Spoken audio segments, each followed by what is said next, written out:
What would Srila Prabhupada do? I have a story about Srila Prabhupada in Africa.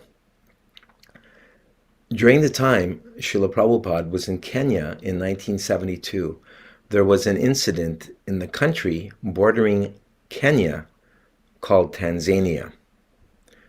Part of the Chinese Communist world domination program was to build railroads and roads in small third world countries that had precious minerals in them, and in exchange for the Chinese building the national railroad in Tanzania, the country would now buy goods manufactured in China, provide some of those precious minerals, and ultimately adopt the communist philosophy. One night, while Srila Prabhupada was present in Kenya, the government of Tanzania had an all-night session of parliament and enforced communism on everyone by nationalizing the entire country. What this meant was that you went to bed owning your home and woke up a tenant in your own house, which was now owned by the government. You now had to pay rent to the government to live in your own house. The one you built or bought for you and your family. What this also meant was you went to bed owning your own business and woke up an employee of the business, which was now owned by the government, who decided what amount of salary you would receive to work in the business that you built from scratch. Srila Prabhupada was furious with the behavior of the Tanzanian government. He railed about it for days, complaining that the leaders were thieves and rascals. He explained that in Vedic culture, the king would never steal a man's house and business that he had built up for himself and his family. He complained bitterly about this for days. During this time, Srila Prabhupada was doing public programs, and the BBC interviewed him. They asked him about the situation in Tanzania. Srila Prabhupada responded with vigorous condemnation of the behavior of the government of Tanzania, calling them and all the leaders of the world rogues, rascals, and thieves. He explained about Vedic kings like Yudhishthir and Parikshit. He explained the importance of righteous kings with spiritual values managing the world. He explained how the government was supposed to protect the people, not exploit them and steal from them. He said, unafraid and with great determination, that all the world's leaders were rogues and rascals and unfit to be in charge. At this point, the BBC interviewer asked Srila Prabhupada if there was anyone who he thought was qualified to be such a king. Srila Prabhupada stood erect, threw back his head, stomped his cane into the floor, and said with the regalness of a great king, just one word: me. We should not misinterpret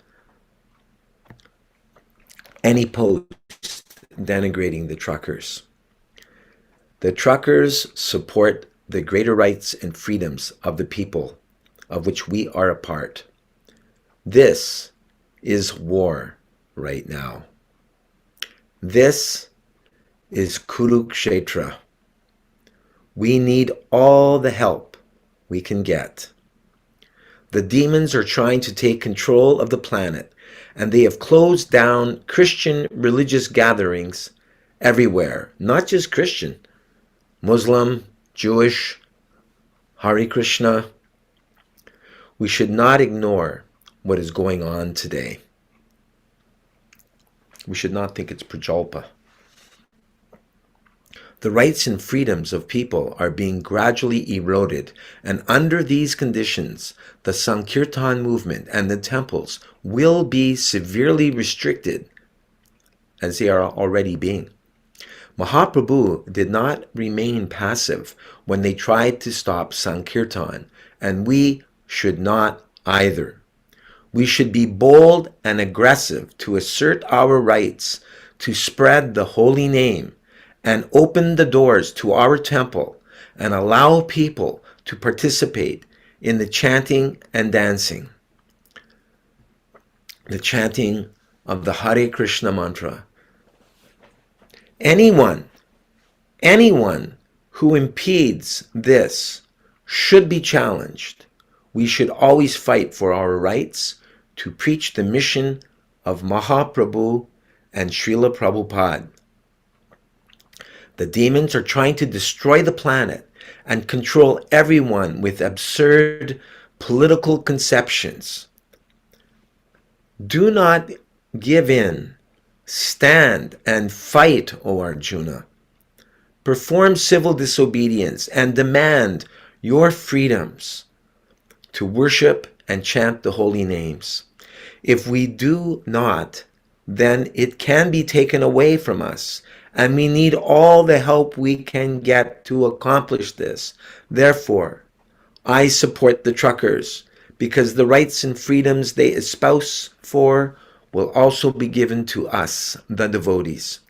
Remember, Hiranyakashipu stopped all devotional activities in the world, and no one resisted. We must resist. Like Srila Prabhupada did in Africa, we must protest when the government misbehaves, because it is in our greater interest to have the freedom to prosecute Lord Chaitanya's Sankirtan mission.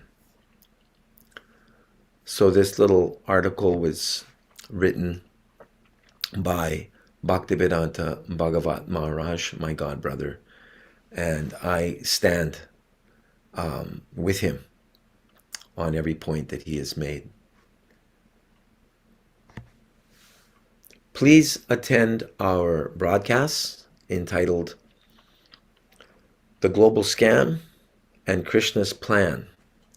Pradyumna Prabhu and I are recording these, at least one or two every week, and you can find this on both the BitChute and Rumble channels. All you have to do is type in The Global Scam and Krishna's Plan, and you'll come across the up till now we've done 6 interviews, I believe, and we'll be doing one tomorrow with Jivan Mukta Prabhu and Tapapunj Prabhu, who has been working on the second half of Srila Prabhupada's mission for the last 30 years by implementing Varnashram Dharma and educating devotees how to grow their own food, which is becoming more and more essential by the day.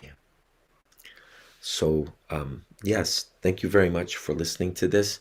Please share this link far and wide, virally, with as many devotees as possible.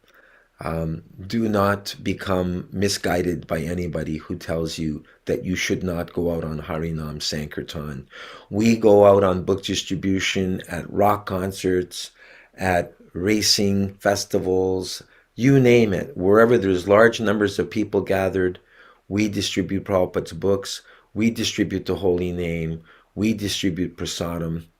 Last weekend I went out with Jivan Mukta Prabhu from the Toronto region, and Montreal area had many more enthusiastic devotees. Unfortunately, compared to our Ontario region, we had maybe Pradyumna and Vedavyas Prabhu brought 10 devotees with them, and we just had a marvelous time. You know, I've been doing the Canada Day celebrations in Ottawa for several decades, which is like the July 4th Independence Day celebration in America. And never, ever have we been given a stage in front of thousands of people to chant the Hare Krishna mantra, and where Jivan Mukta Prabhu delivered a wonderful talk on the importance of freedom, specifically the freedom to be able to practice Krishna consciousness, whatever our spiritual convictions are. We have the right to do that, and certainly ingesting aborted fetal materials is not something that Hare Krishna devotees do. What to speak of the other 200 filthy ingredients that are found in these lethal injections, which I call the clot shot. I would never call them a vaccination. That would be giving them too much credibility. So thank you again for listening. We have a Telegram channel as well that you can join, where you can get the latest updates about the next speakers. As Srila Prabhupada said, before one can become Krishna conscious, first become conscious. So thank you again for listening in, and please share this as much as possible.